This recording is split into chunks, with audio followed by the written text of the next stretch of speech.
Listo. Ok. Buenas noches, mi nombre es Ariel Arzate y actualmente curso el tercer semestre de la licenciatura. Esta entrevista tiene como propósito conocer la experiencia profesional y las perspectivas sobre la terapia cognitivo-conductual, así como su aplicación en distintos contextos familiares, educativos, laborales y sociales. Agradezco de antemano el tiempo y la disposición para compartir su experiencia. ¿Me podría compartir un poco sobre su formación, por favor? Hola, Arely, buenas noches. Mi nombre es Montse Serrano, o completo Beatriz Montserrat Serrano Reséndez.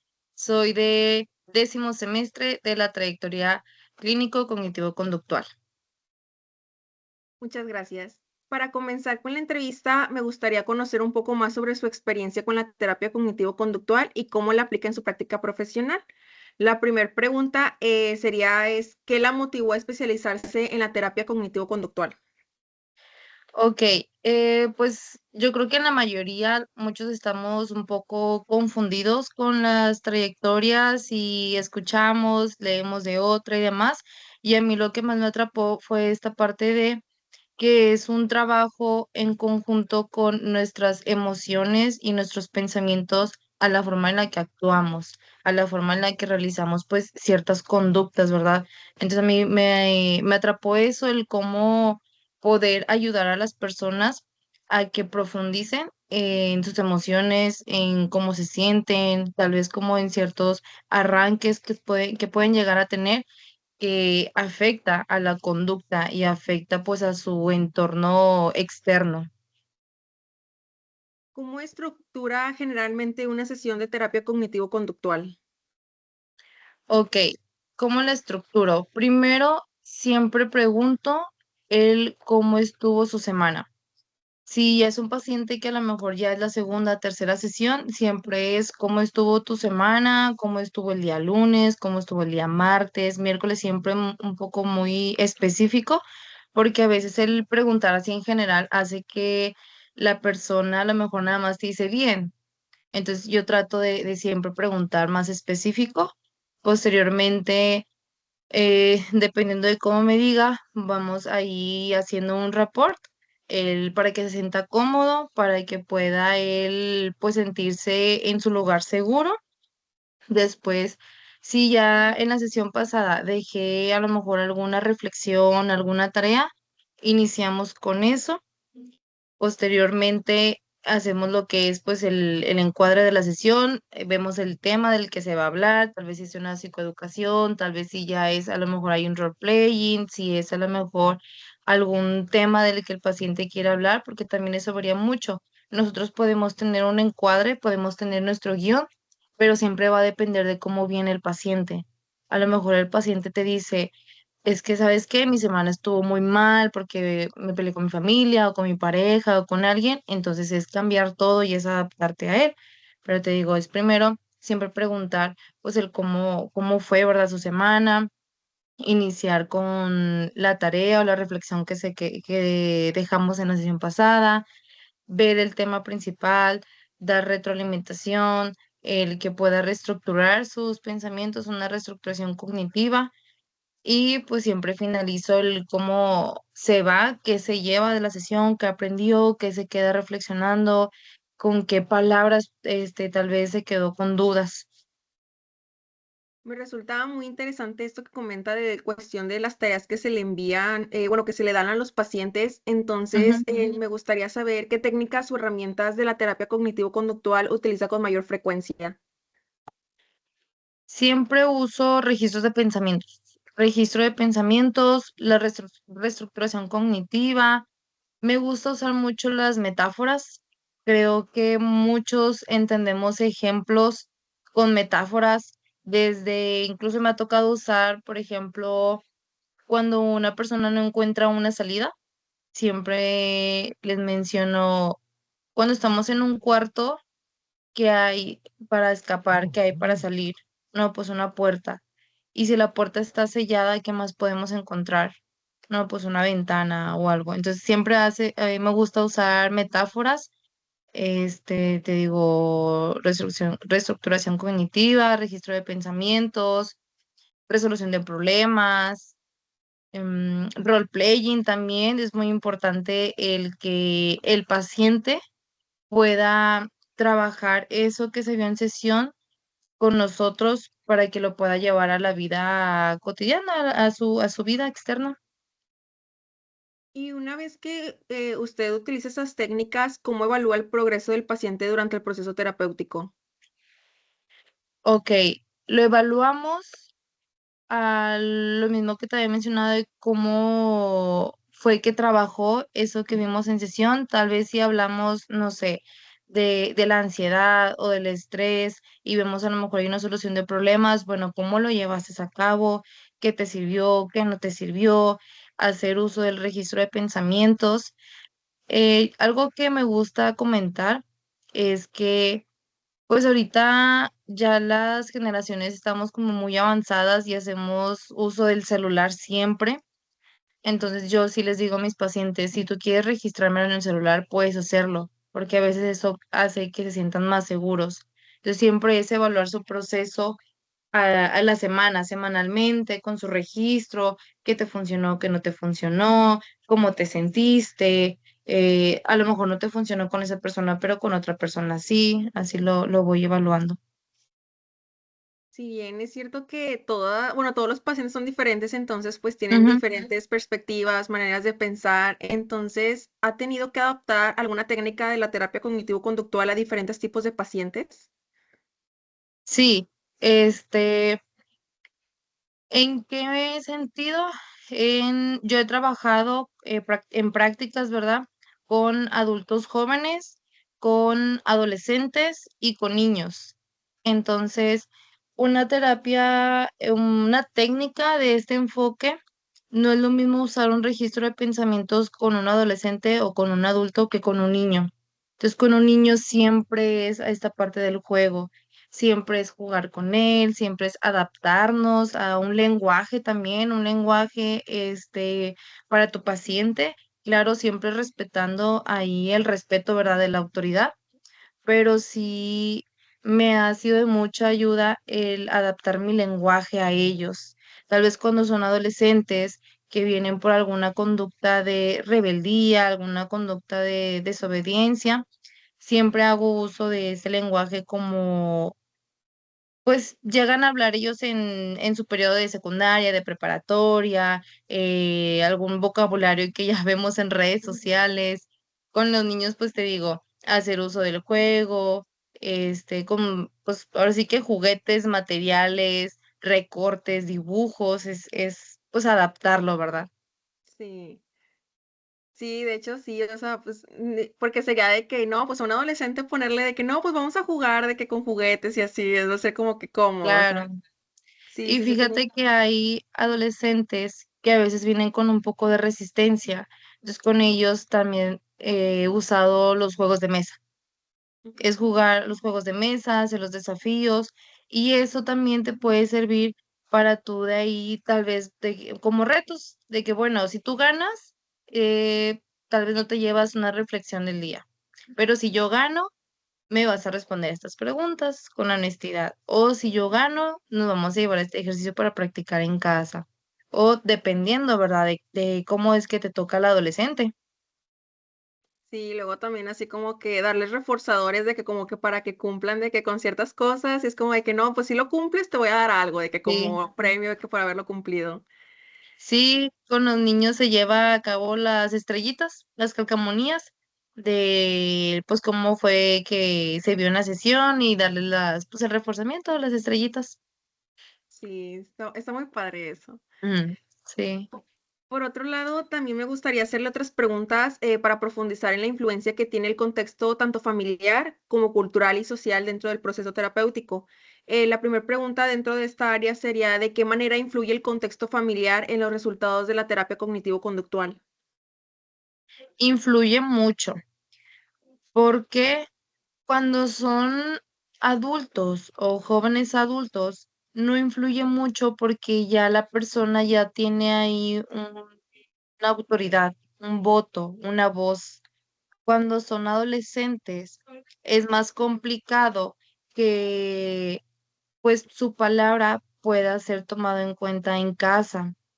Cuando son niños, es aún más complicado porque a veces los papás no están familiarizados con el problema o con ciertas conductas que pueden llevar a cabo el niño.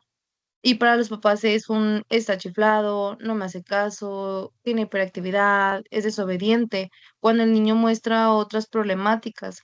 Entonces, si los papás no se adaptan a la problemática, no se adaptan al paciente, pues el proceso es aún más tardado o incluso no llega a cumplirse. Me ha tocado también, por ejemplo, cuando son niños, pues que el papá a lo mejor trabaja, económicamente, pues ahí hay unos cambios, demás, ya no los lleva. Entonces ahí es donde se pierde este proceso y luego vuelven a regresar y es pues todo lo que ya hemos trabajado se pierde y es trabajar nuevamente con el niño. Entonces sí, sí influye mucho en el aspecto de que el paciente pueda tener una voz con la familia de yo ocupo esto, necesito esto, ayúdenme con esto, adaptar incluso también a pláticas, a conversaciones, adaptarlo a las dinámicas familiares.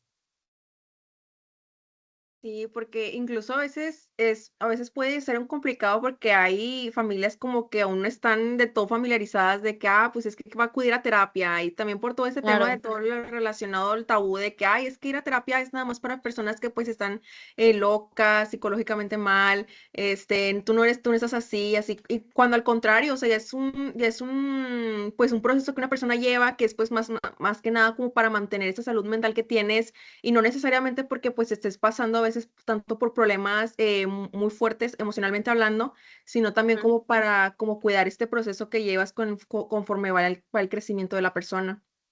Sí, claro, y así como lo mencionas, a veces no falta que a lo mejor el tío o la tía, pues en reuniones dice comentarios, ay, ¿a poco vas con el psicólogo? Pues tú no lo necesitas. Entonces a veces el paciente pues entra con este conflicto de, pues no lo necesito, pero yo sí quiero y me están diciendo raro, me están diciendo pues muchos comentarios, muchas etiquetas, entonces también pues influye mucho en su proceso. Sí. ¿Podría compartir un ejemplo donde el contexto cultural haya influido dentro de la intervención terapéutica?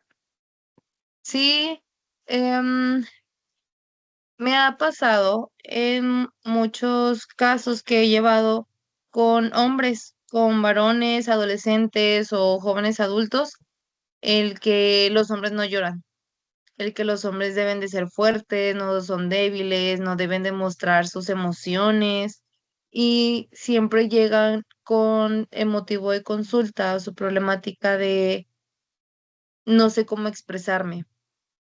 No sé cómo decirle a mi novia que la amo, no sé cómo decirle a mis amigos que los quiero, no sé cómo decirle a mis amigas o mis amigos que eso que hacen no me agrada.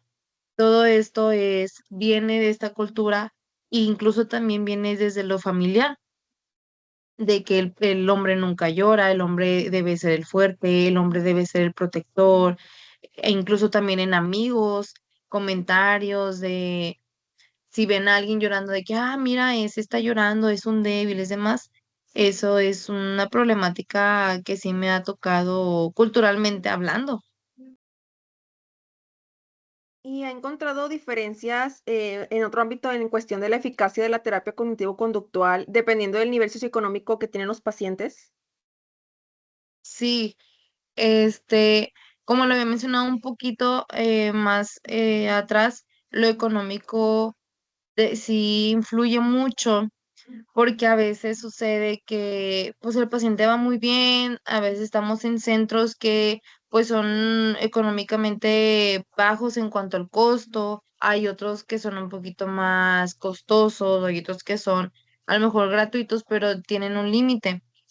Y cuando el paciente lleva su proceso y de repente le sale a lo mejor ahí otro, sí, otro problema, a lo mejor hay un problema en casa, a lo mejor en el trabajo, a lo mejor en sus gastos, pues ya no puede acudir a terapia.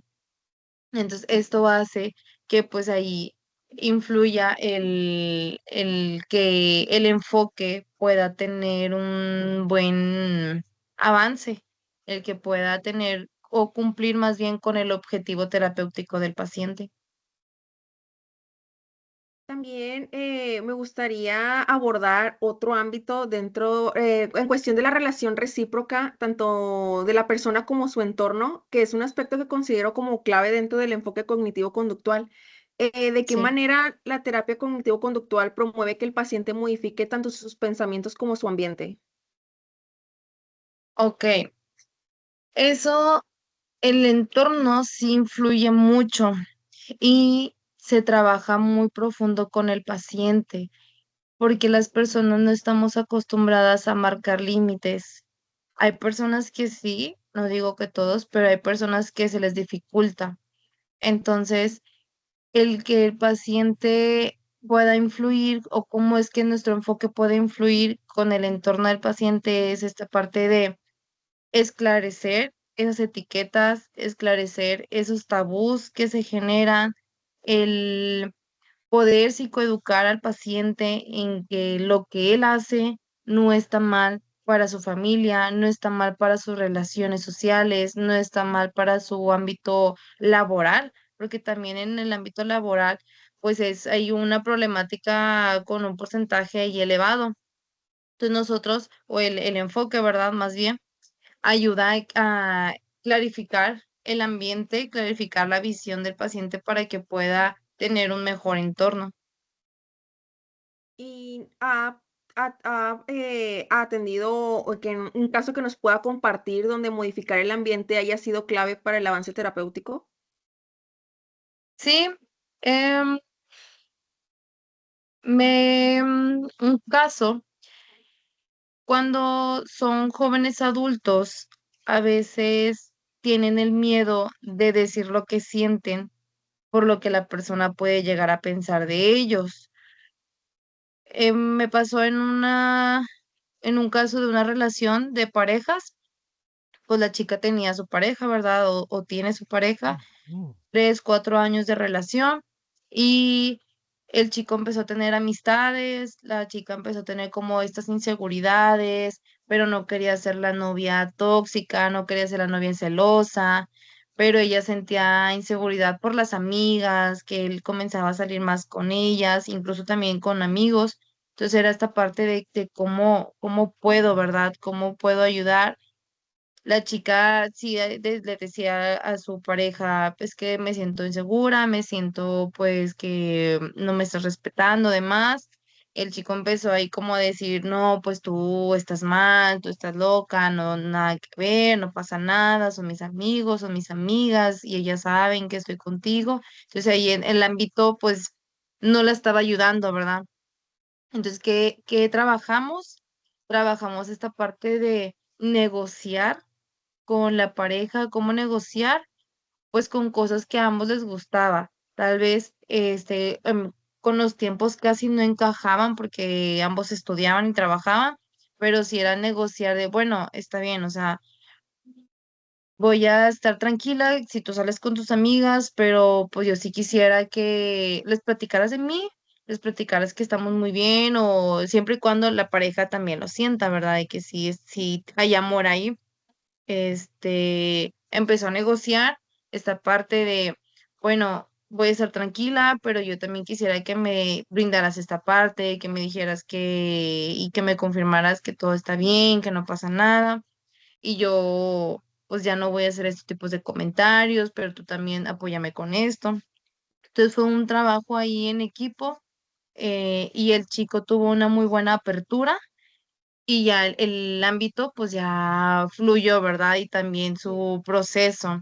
Pero sí te digo, es ahora sí que un trabajo de ambos, también como con los niños en casa, poder también psicoeducar al papá, psicoeducar al cuidador o al tutor, abuelitos, del proceso que está llevando el niño para que puedan entenderlo, para que puedan comprenderlo.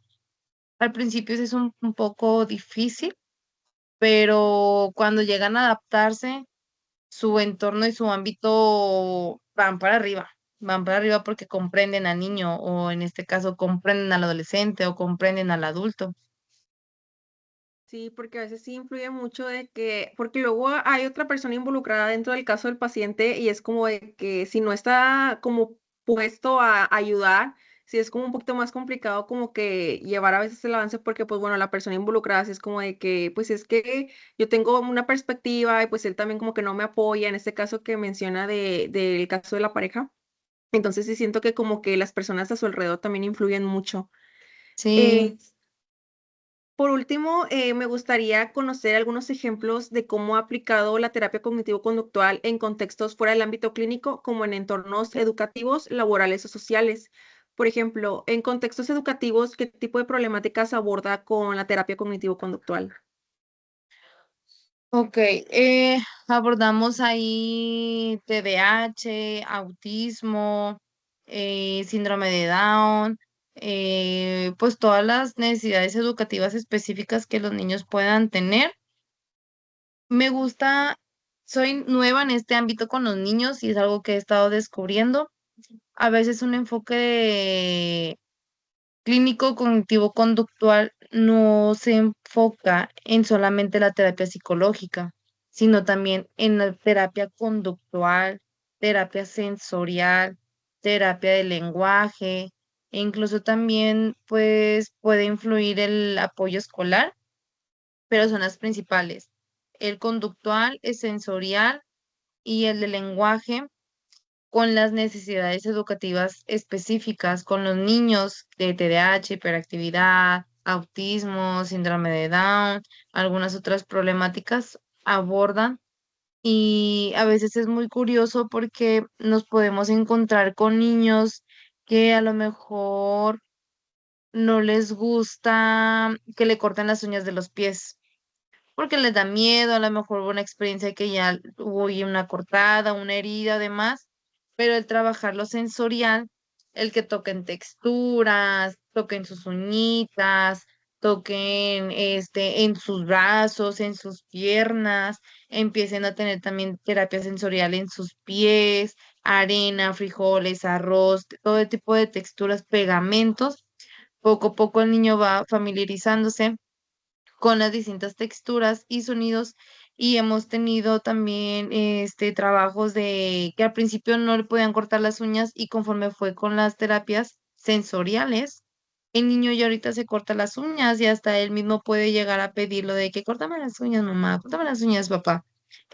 Pero sí, te digo, puede abarcar esas problemáticas y no se cierra, no se cierra solamente, ay, es clínico y es terapia solamente clínico, psicológico, no, y también va con varias. Y por otro lado, en el ámbito laboral, ¿cómo puede la terapia cognitivo-conductual ayudar a reducir el estrés o mejorar la comunicación? ¿Cómo puede ayudar al estrés y a la comunicación? Em, pues yo creo que primero, igual, clarificar en el paciente el límite, el límite que tiene, el límite que tiene su cuerpo, cuando le empieza a hablar, cuando le empieza ahí a señalar hasta dónde, en el burnout de no solamente enfocarse en su trabajo, sino tener pues ahí tiempos libres, tener espacio. Con la comunicación también es muy importante para el ámbito laboral. ¿Y cómo es que llevamos la comunicación? Pues yo creo que a lo mejor ya no sé si lo has visto de la comunicación asertiva, Sí. las distintas técnicas, que no solamente hay una, que por ejemplo la técnica del sándwich, sino también hay otras. Ahí si no te funciona eso te puede funcionar otra y pues es constante. Ahora sí que primero se psicoeduca al paciente y después es un role playing constante de si estuviese en esa situación, ¿cómo me dirías? ¿Cómo me dirías que yo trabajé en esto y tú en lo otro? ¿Cómo me dirías que a lo mejor no hice bien mi trabajo? Es constante que que aplique la técnica contigo para que pueda aplicarla allá afuera. Y en el estrés, pues es igual. O sea, el estrés es brindarle técnicas de relajación, de reestructuración, incluso mindfulness, respiración diafragmática, para que pueda, pues, bajar ahí su nivel de estrés. Sí, de hecho, todo esto de de las respiraciones y el mindfulness como que sí ayuda o influye mucho de que cuando una persona está estresada, porque me acuerdo que cuando yo andaba, bueno, cuando yo ando así de que toda de que, ay, no, bien Ujú. estresada por los trabajos o así, me acuerdo que mi psicóloga me dijo de que no, te voy a enseñar una técnica de respiración para que cuando entres así como que en un proceso de que estás toda estresada y así la utilices y vas a ver que se va a sentir como que este cambio. Y sí, la verdad, sí, Sí, sí funciona. sí, a veces me han tocado pacientes que de plano me dicen, es que el respirar no me funciona, porque traen estos niveles de estrés muy altos, esos niveles de ansiedad también muy altos, y qué técnicas les he puesto yo que puedan trabajar o despejar su mente, enfocarse como en otra actividad mientras puedan respirar. Les he aplicado que inflen un globo mientras estén caminando, inflar un globo mientras están tocando un hielo, porque también estos cambios de temperatura en nuestro cuerpo hace que los niveles de estrés o los niveles de ansiedad también disminuya y nuestra mente se enfoca en la temperatura. Si tú traes un hielo aquí en la mano, pues te va a empezar como a quemar por lo mismo frío, helado, ¿verdad? Y luego a derretirse y te empiezas a mojar. Entonces tu mente se sale de ese estrés, se despeja de esa ansiedad que estás teniendo y se enfoca ya en el hielo y ya es cuando tu cuerpo ya libera y ya pues saca ahora sí que tu estado, te saca de tu estado. Por otro lado, ¿qué desafíos ha encontrado al aplicar la terapia cognitivo-conductual en entornos sociales amplios? Ya hablando del ámbito social. ¿Qué dificultades he presentado? Sí, ¿qué desafíos o Ujú. dificultades ha presentado? Desafíos. Ok. Em, yo creo que el establecer límites en lo social es muy complicado porque nosotros como personas sociales a lo mejor ya tenemos ahí ciertas etiquetas, ciertas estigmas de si te contestan mal, tú como quiera tienes que ser respetuoso. Tú como quiera tienes que tener ese respeto hacia esa persona. Por ejemplo, hablándolo a lo mejor con amigas, de que yo estando un día en la facu, em, me maquillé mucho y yo sentí que me maquillé muy bonito y mis amigas me empezaron a decir, ay, no, hombre, Monse, te ves bien mal así maquillada, te ves mejor así natural y para que te pintas las cejas, para que te pintas los ojos y demás. Entonces a mí eso, pues me hizo sentirme mal. ¿Y qué pasa? No, pues son mis amigas, me lo dicen por mi bien, tal vez se me maquilla mucho, pero realmente no es eso, realmente ahí ya te están ocasionando un daño. Queremos justificar, queremos siempre justificar las acciones de los demás y nos hacemos menos a nosotros y es esa dificultad que se presenta en lo social, no saber hasta qué es bueno para ti y hasta qué es malo para ti y más que nada, pues marcar esos límites con esas amigas de que, ¿sabes qué? Me hiciste sentir mal, pues prefiero mejor, sí, saludarte porque es mi compañera, pero pues ya una relación de amistad ya no. Entonces, es esa parte, el que puedan mucho poner sus límites si es muy difícil, conflictivo para el paciente. Ahorita que mencionas, que menciona eso, sí, sí, bueno, me acuerdo de un caso de una amiga que me había platicado que ella había llegado, bueno, ella está en prepa, pero yo había llegado aquí a la prepa y todo, y que nos estaba platicando de que no, pues es que llegué, y mis amigas me dijeron, es que, ¿por qué traes ese color de labial? De que ese color de labial no se te ve bien, de que quítatelo y que no sé qué, y ella como que se empezó a sentir mal. Y me acuerdo que nos manda mensaje y nos dice, oigan, ¿saben qué? Es que me pasó esto y esto, y pues la verdad ya no me siento incómoda y todo. Entonces nosotros como que empezamos a decir de que no, pues es que mira, o sea, si dice, le empezamos a decir de que es que no trates, no te dejes influir tanto por lo que te dicen las demás personas. Y luego Claro. de que dice de que sí, pero es que empecé a sentir incómoda y le dijimos, bueno. Si te sientes incómoda, que sea por ti, o sea, por ti misma el que te lo quieras quitar, no por tanto el que te lo digan los demás, porque es como si les estarías dando el gusto de que, ay, pues mira, si se lo quitó. Y a lo mejor no sabemos las intenciones, que si son buenas o malas que tengan esas personas, pero a veces, pues, por lo mismo de que menciona de que pues es que uno ya no sabe las intenciones que tienen, ¿verdad? Porque si es como de que a lo mejor lo pueden decir como bueno, amistades o sí, pero pues al final de cuentas no sabes cómo eso puede repercutir dentro de las emociones que tiene la persona a la que se le está comentando esto. Sí, e incluso a esa persona, digo, como pues el paciente o la víctima, ahora sí que en esos comentarios le es difícil poner los límites porque cuando los empieza a poner, la sociedad empieza, ay, no, hombre, no aguantas nada, ay, solamente estábamos jugando, ay, solamente fue un comentario. Entonces, refuerza el pensamiento de yo estoy mal, ellos me lo dijeron por mi bien. Entonces, hace que estos mismos límites, pues, se refuercen a lo negativo, no puedan influir a bien en su vida diaria. Ya por último, para cerrar esta entrevista, Ujú. ¿qué recomendaciones daría a futuros profesionales que buscan aplicar la terapia cognitivo-conductual en diferentes contextos? Em,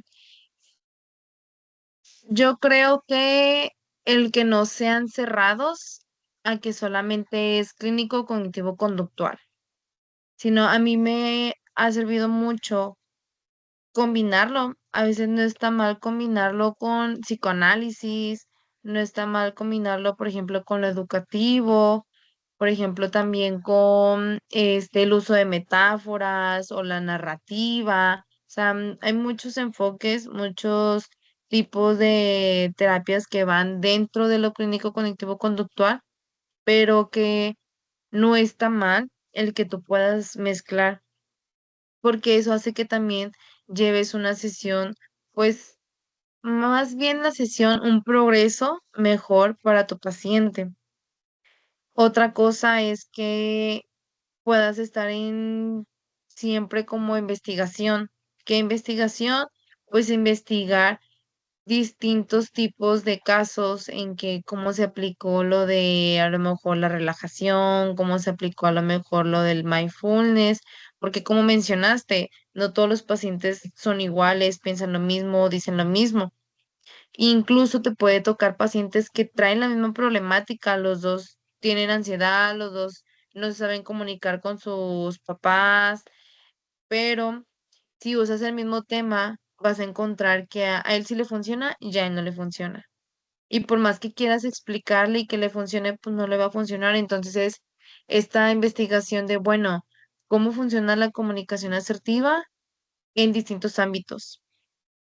Y hacer esto, te digo, la mezcla de sesión, perdón, de enfoques terapéuticos, el que puedas tener un registro organizado, a mí me ayuda mucho el tener ahí mi registro de paciente tal, paciente M, paciente B, su, ahí, información personal, el hacer tú tu propia estructura. Sí es bueno que apliques la estructura que a lo mejor los maestros te vayan indicando o tu supervisor o demás, pero tú ve juntando preguntas. Ah, mi supervisor me dice que pregunte esto y esto y esto, pero yo escuché que el maestro también pregunta esto y esto y esto. Bueno, puedo juntarlo. Puedes preguntar desde la pregunta más básica que tú dices, por aquí no va la cosa, a veces por ahí sí va. A veces el saber cuánto duerme, sus hobbies y también el que es muy diferente qué hace en sus tiempos libres a cuando tiene los hobbies, porque los hobbies pues siempre está relacionado a qué le gusta hacer, ¿verdad? Y pues el que le gusta hacer siempre es cuando tiene tiempo libre, pero no es lo mismo que tú apliques tus hobbies a qué haces cuando estás libre, por ejemplo, los fines de semana, con quién sale, si sale, no sale, todo esto. Y pues también, ¿qué más te puedo decir? Pues que no siempre es un, ¿cómo vienes el día de hoy y con qué te vas? A veces no aplican todas las sesiones, este, no aplica, pero sí aplica el retroalimentarlo, el siempre retroalimentarlo, siempre darle elogios, porque a veces aunque te toque el paciente más feliz y aunque a lo mejor tiene una problemática de, no, yo nada más vengo a saber cómo comunicarme con mi mamá, mi papá o mi pareja, pero yo estoy muy feliz, yo sí marco límites, sí marco esto, sí marco lo otro, como quiera hacerle saber que hizo bien, hacerle saber que estás orgullosa de su progreso, de su actitud, de su conducta, siempre y cuando pues sea buena, ¿verdad? Siempre y cuando influya en su proceso. Muchas gracias por sus aportaciones. Le agradezco mucho el tiempo y la disposición para compartir su experiencia. Sus respuestas serán de mucha ayuda pues para mi formación y también Ujú. para comprender un poquito más de la terapia cognitivo-conductual. Esto ha sido Sí, todo. de Muchas nada. gracias. De nada, es un gusto ayudar a los nuevos que apenas van a este campo de conocimiento, de trayectorias, de enfoques, incluso también de prácticas. Me ha pasado que me preguntan, me dicen, es que estoy en esta trayectoria o quiero esta, pero quiero estar en estas prácticas, ¿se puede? O ¿cómo le hago? Demás. Y siempre o siempre les comento, mira, tú investiga de ambas trayectorias por compañeros más arriba, como en esta pues materia, esa tarea que tuviste, y tú siéntate y haz un pro y un contra y qué te gusta más. Cómo te gusta también tu personalidad, cómo es, cómo tú te sientes en este campo, en este otro campo. Puedes jugar en tu casa a una sesión de psicoanálisis, a una sesión de tal, otra sesión laboral, etcétera, etcétera. Y pues eso es lo que más te ayuda ahí a identificar qué enfoque, qué es lo que te gusta. Muchas gracias bueno, por todos sus consejos. En verdad, muchísimas gracias por haberme apoyado con la realización de esta entrevista. No, hombre, de nada. Yo gustosa. Muchas gracias. Hasta De luego. nada, hasta luego. Bye.